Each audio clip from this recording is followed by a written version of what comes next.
Clip number 518۔ اس clip میں انشاءاللہ آپ قرآن پاک کی سورہ ہود کی آیت نمبر 21 سے لے کے 23 تک کی تلاوت، ترجمہ اور تفسیر قرآن صراط الجنان سماعت فرمائیں گے۔ بسم اللہ الرحمن الرحیم۔ ترجمہ، اللہ کے نام سے شروع جو نہایت مہربان رحمت والا ہے۔ اولئک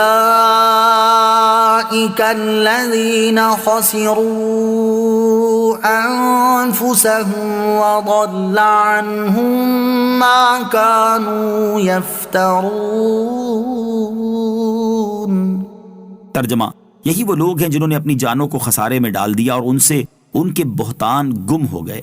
اولئک الذین خسروا انفسهم، یہی وہ لوگ ہیں جنہوں نے اپنی جانوں کو خسارے میں ڈال دیا۔ آیت کا خلاصہ یہ ہے کہ کفار مکہ نے اللہ عز و جل کی عبادت کے بدلے بتوں کی عبادت کو اختیار کر لیا، اور یہ سب سے بڑا خسارہ ہے۔ یہ دین کو دنیا کے بدلے میں بیچ کر خسارے میں پڑ گئے، کیونکہ انہوں نے عزت والی چیز دے کر ذلت والی چیز کو اپنا لیا، اور یہ دنیا کا خسارہ ہے۔ اور آخرت کا خسارہ یہ ہوگا کہ وہ ذلت والی چیز بھی ہلاک ہو جائے گی اور اس کا کوئی اثر باقی نہ رہے گا۔ لا جرم انہم فی الآخرۃ هم الاخسرون۔ ترجمہ، یہ لوگ لازمی طور پر آخرت میں سب سے زیادہ نقصان میں ہوں گے۔ لا جرم، لازمی طور پر۔ اس آیت کا خلاصہ یہ ہے کہ کفار مکہ لازمی طور پر آخرت میں سب سے زیادہ نقصان میں ہوں گے، کیونکہ عزت و رفعت عطا کرنے والا دین یعنی اسلام قبول کرنے پر آخرت میں انہیں جنت اور اس کی دائمی نعمتیں حاصل ہوتی، لیکن انہوں نے اسلام قبول کرنے کی بجائے ذلت کی گہرائیوں میں پھینک دینے والی چیز یعنی بتوں کی عبادت پر راضی ہو کر آخرت میں جنتی منازل اور اس کی نعمتوں کو بیچ دیا، اور ان کے عوض آخرت میں جہنم کی منازل اور اس کے دائمی عذابات کو خرید لیا۔ اس لیے وہ آخرت میں سب سے زیادہ نقصان میں ہوں گے۔ آخرت کے مقابلے میں دنیا کو ترجیح دینا انتہائی نقصان دہ ہے۔ اس آیت سے معلوم ہوا کہ اپنی اخروی بھلائی اور بہتری کے مقابلے دنیا کی بھلائی اور بہتری کو ترجیح دینا انتہائی خسارے کا باعث ہے۔ اس لیے ہر مسلمان کو چاہیے کہ وہ اپنی دنیا بہتر بنانے کے مقابلے میں اپنی آخرت کو بہتر بنانے کی زیادہ کوشش کرے۔ حضرت ابو ہریرہ رضی اللہ تعالیٰ عنہ سے روایت ہے، نبی کریم علیہ الصلوۃ والسلام نے ارشاد فرمایا، ان فتنوں کے واقع ہونے سے پہلے نیک اعمال کر لو جو اندھیری رات کی طرح چھا جائیں گے۔ ایک شخص صبح مومن ہوگا اور شام کو کافر، یا شام کو مومن ہوگا اور صبح کافر، اور وہ معمولی سی دنیاوی منفعت کے بدلے میں اپنا دین بیچ ڈالے گا۔ حضرت ضحاک رضی اللہ تعالیٰ عنہ سے روایت ہے کہ ایک شخص نے عرض کی، یا رسول اللہ صلی اللہ تعالیٰ علیہ وسلم، لوگوں میں سب سے بڑا زاہد کون ہے؟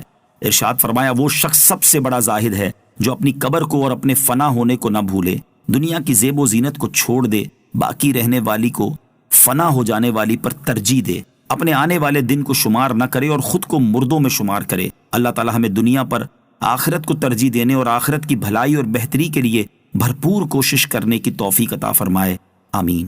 ان الذين آمنوا وعملوا الصالحات واخبتوا الى ربهم اولئك اصحاب الجنة هم فيها خالدون۔ ترجمہ، بے شک جو ایمان لائے اور انہوں نے اچھے عمل کیے اور انہوں نے اپنے رب کی طرف رجوع کیا تو یہی لوگ جنتی ہیں، وہ اس میں ہمیشہ رہیں گے۔ ان الذین آمنوا، بے شک جو ایمان لائے۔ اس سے پہلی آیات میں اللہ تعالیٰ نے کفار کے دنیاوی حالات اور اخروی خسارے کا ذکر فرمایا، اس کے بعد اس آیت میں اہل ایمان کے دنیاوی حالات اور اخروی فوائد بیان فرمائے۔ اس آیت کی ایک تفسیر یہ ہے کہ بے شک وہ لوگ جو ایمان لاتے اور اللہ عز و جل کی عبادت کرتے ہیں اور عبادت کی ادائیگی کے وقت ان کے دل اللہ تعالیٰ کے ذکر سے مطمئن ہوتے ہیں اور اس وقت اللہ تعالیٰ کے سوا کسی اور کی طرف متوجہ نہیں ہوتے۔ وَأَخْبَتُوا إِلَىٰ رَبِّهِمْ کا ایک معنی یہ بھی ہے کہ اللہ تعالیٰ نے ثواب و عذاب کا جو وعدہ فرمایا ہے اس کی سچائی پر ان کے دل مطمئن ہیں۔